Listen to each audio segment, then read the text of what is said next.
Okay, great. So I will keep my talk focused today on electrochemical systems, which are becoming increasingly important and pose, let's say, unique challenges both to traditional electronic structure calculations and their machine learning emulation.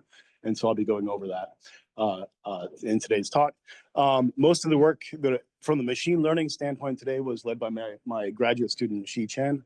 And also, I just want to acknowledge the input of AJ Medford and Adam Willard into this work today, too.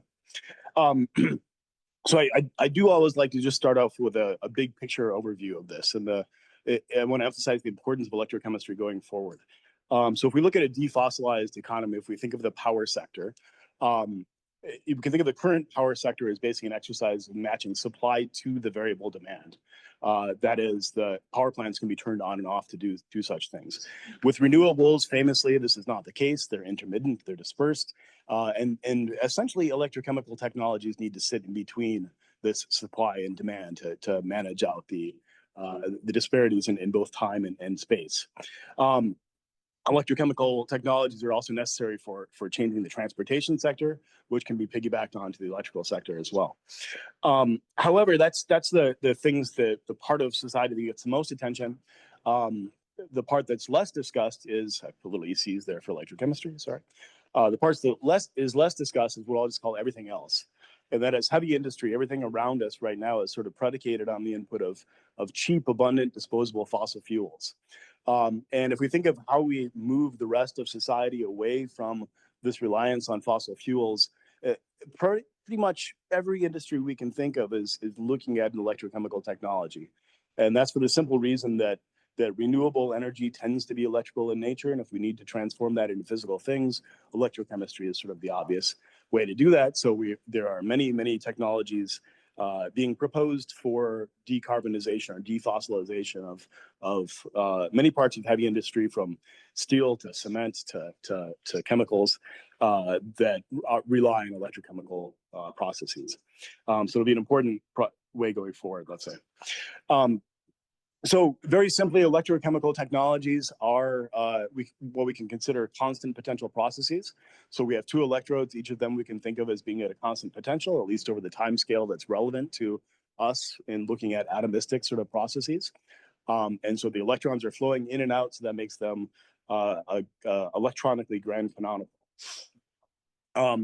If we go to study this with a conventional density functional theory approach or any conventional electronic structure approach, we immediately start to run into some fairly obvious problems. And so this is an example, just an example of the simplest reaction, which would just be adding a proton to a surface, so the Volmer reaction. And if you think of the initial state of this reaction, you can imagine putting an extra proton. I'll try to point with my mouse here. It's not showing up, but we can think of the left-hand picture having an additional proton in the water layer. In doing an electronic structure calculation, you get the ground state electronic configuration. That means you have a slightly positive water layer, a slightly negatively charged metal, and it looks like an electrochemical double layer. As that proton discharges and adsorbs to the surface, this charge separation is now gone. So now you've got a neutral water layer, basically a neutral surface, and what you are simulating is something quite different from a potential standpoint. So that's shown on the right-hand side. If you run this reaction with conventional density functional theory, you can see huge variations in potential over the course of this reaction, something like 2 volts, right? And you can, experimentally, we can control down to microvolts. So this is a really terrible bit of control from the theory standpoint. So there have been a lot of advances in electronic structure methods to deal with this problem. The approach that we developed and we use in our group is called the solvated Jellium method, and it's basically the simplest method that captures the physics we're interested in. So it's basically just holding the potential constant by treating the simulation as grand canonical in the number of electrons. So it's adding and subtracting small bits of electrons to a simulation, and then it's simultaneously adding counter charge out in the implicit solvent region shown on the right. So in terms of changes to the electronic structure code, we can think of this as essentially a change to the Poisson equation part of the code. That's the equation shown at the top right, to change a Laplacian into a divergence of a variable dielectric times the gradient of potential. So it's a different Poisson equation that needs to be inverted for the potential. So within these simulations, right, you can then change the number of electrons. So maybe if you draw your attention to the top right figure, I guess I don't have the microphone if I try to point. I think we could perhaps make this work. Top one. Top one, okay. Bye bye. Oh, doesn't work.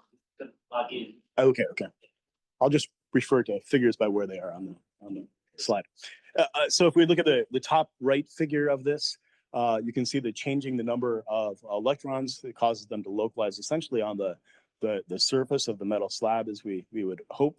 The bottom right figure shows that this change in electrons leads to a change in the potential, and you can see that potential drop off looking essentially like a textbook sort of drop off in potential.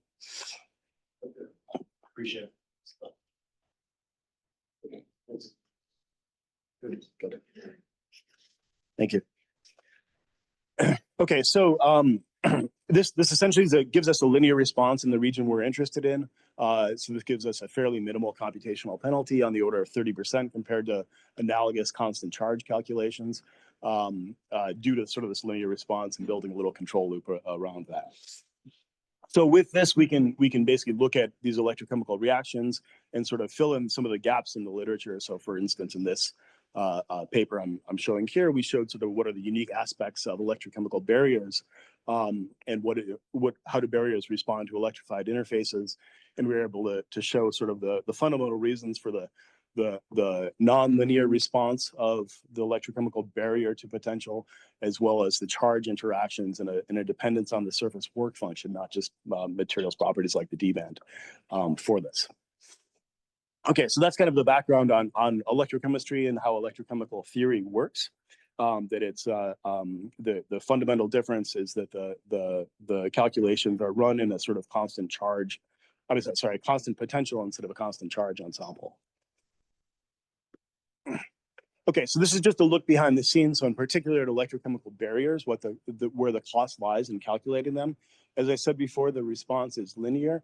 So that minimizes the amount we have to pay for the constant potential part of it. So that's this plot here. And we also use a modification to the neb called the dyneb method, which actually ends up saving a huge number of force calls, which you can see on the top right here, which is particularly good for these sorts of barriers. The other thing to note is once you found the reaction pathway at one potential, and that's shown here, this deep purple color in the bar chart, then it's a sort of minimal extra computational cost to get the extra potentials that you're interested in, because you can use the geometries from the previous potential as an initial guess for the new potential, and you get very fast convergence. So it's just kind of the background on how electrochemical these calculations work a little bit behind the scenes. So now if we look at trying to accelerate these calculations, though, with machine learning, we run into sort of a classic problem, let's say, that the model is just not constructed to do that. So if we think of a typical machine learning model, right, most all atomistic machine learning models we can think of as black boxes where we're putting in atomic positions and we're getting out the energy, right? And so this machine learning function is a fast version that learns from a slow DFT or whatever electronic structure calculator. So that problem needs to change if we're now looking at the case of doing electrochemical calculations where the output energy is not just a function of the atomic positions, but also of the applied potential. So that's this variable phi going in, and then we tend to operate in this grand canonical thermodynamic ensemble. So we're looking at omega, which is the grand potential energy rather than just the potential energy. Okay, so the way that we've approached this problem is to adopt a charge electronegativity expansion. And so this is modeled after Stefan Gödeker's work, if you've seen his work in this expansion before. But the basic idea is we start by trying to predict the grand potential energy, which is omega, which is the potential energy, the classical or canonical potential energy, minus n times mu, where mu is the chemical potential of electrons and n is the number of electrons in the simulation. So we first actually just expand this in this charge electronegativity expansion that's done per atom. So you have a per atom charge, which is Q, a per atom electronegativity. We have a base energy and a hardness for each element as well. We're able to nicely actually just fold the grand canonical term right into this charge electronegativity expansion, so that we get a combined electronegativity and chemical potential term within this.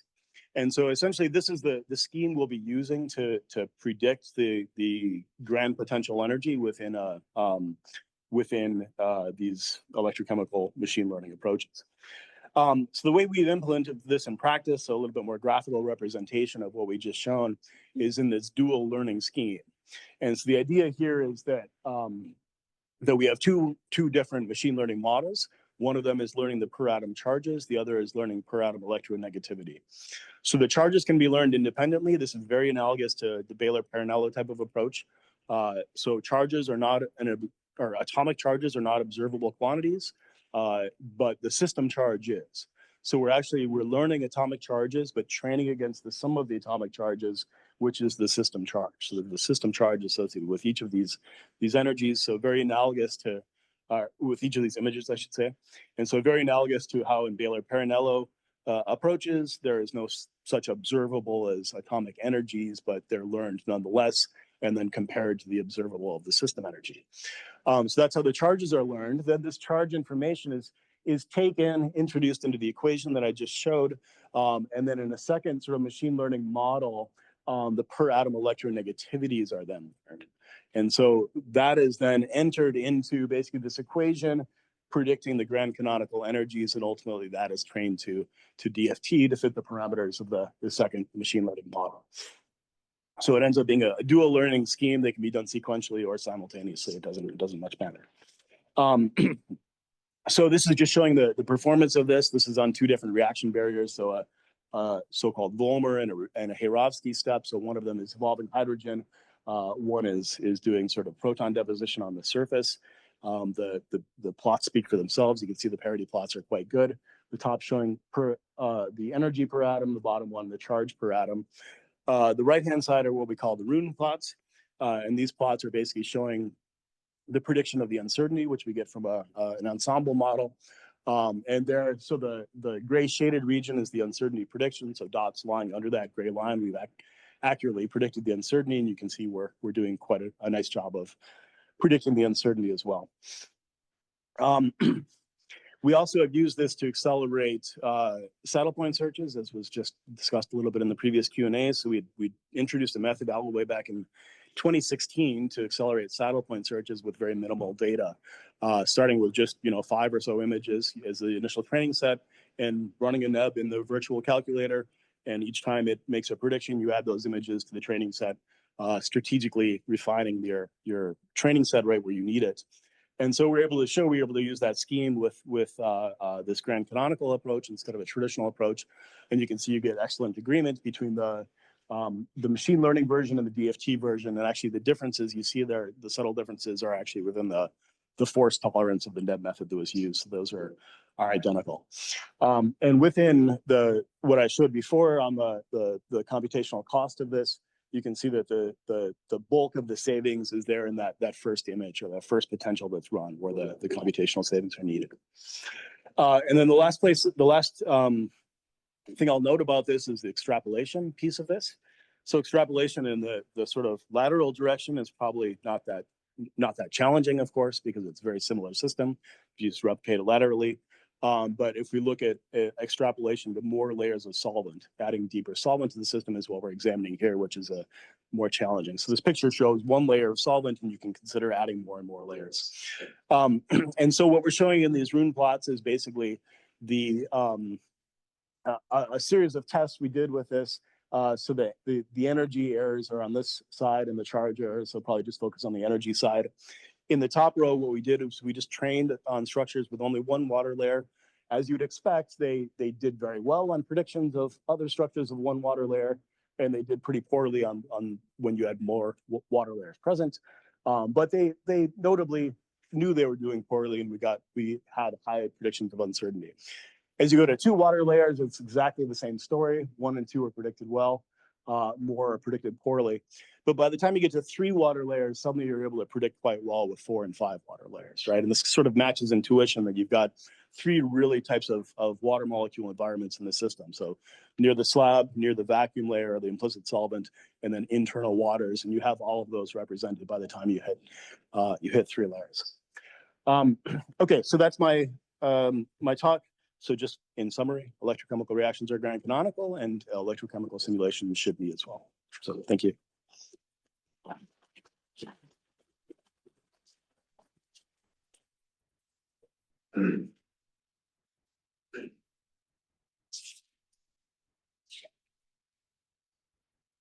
Yeah, maybe the question that I have is how easy is going to be extrapolate the same technique you apply for this electrocatalysis that involve the same amount of protons and electrons when we had an unequal amount of protons transferred compared to electrons?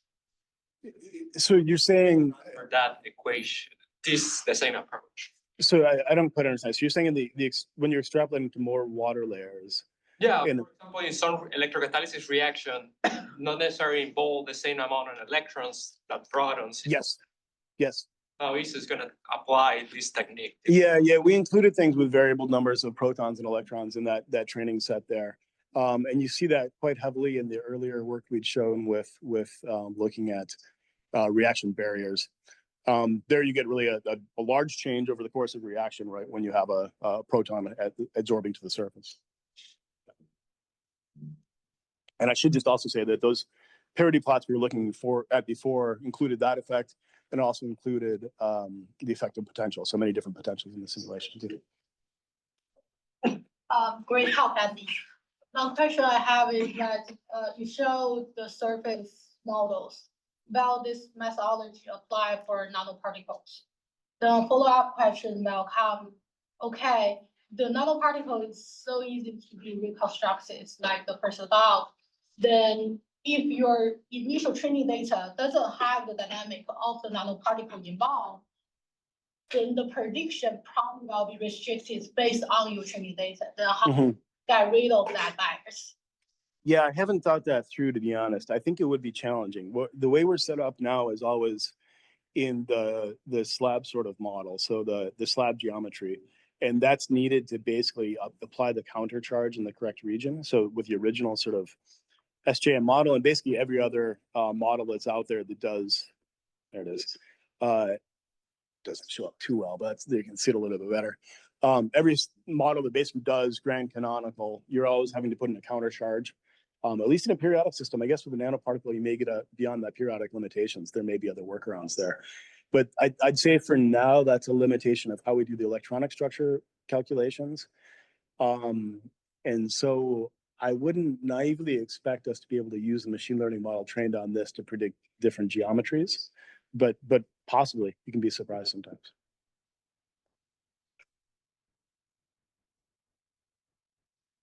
Nice talk, Andy. So I was wondering, how about the double layers? Right?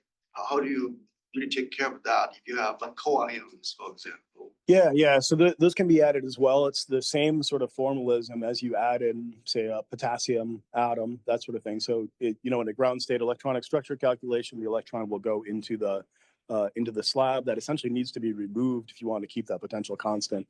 So it works essentially the same as adding in a proton in that sort of way. We haven't tried the machine learning with other ions present, but I wouldn't expect any major challenges there. But we haven't tried it yet. All right, let's thank Andy again for a great talk.